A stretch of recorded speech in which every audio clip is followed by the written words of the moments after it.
Hey guys, welcome back to Free Car Repair. Our mission here at the garage, guys, is to save you as much money as we can. That's why we make these absolutely free videos.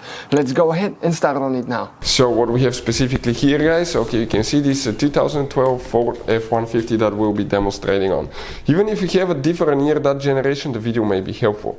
You guys have two fuse boxes that you have on your truck. One is under the hood, above the radiator, but we don't need this one. We need to work on the one that's inside the cabin.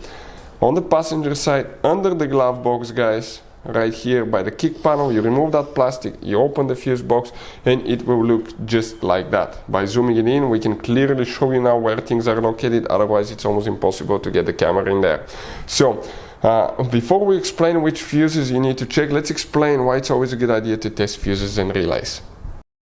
So let me explain why it's super important, guys, to test fuses. Fuses, not often you can see if they're burnt or they're good. Sometimes they may seem perfectly fine, you think it's a good fuse, you put it back in, and you end up spending money and time on parts and problems that do not exist, guys, when all you had to do, test your fuse, find out it's bad, replace it, fix your problem. So we will have a video how to test a fuse, okay, different kinds of fuses, and how to test relays, guys. We're going to put the link in the description of the video below, specifically to that video. Please check it out.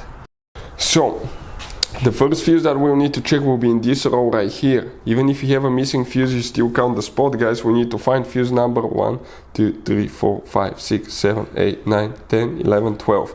That 15 amp fuse. Okay, will need to be checked, that 15 amp fuse.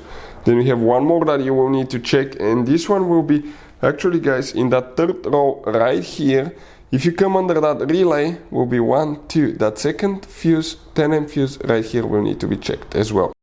Hey guys, hopefully the video was helpful. If you have any questions, don't hesitate to let us know. Leave a comment below. We'll try to make a video for your specific problem. Like, subscribe, comment, let us know what you think. And guys, by the way, we have more than 19,000 free repair videos on our YouTube channels. Videos that can save you thousands of dollars in repairs. Thank you for watching and see you next time.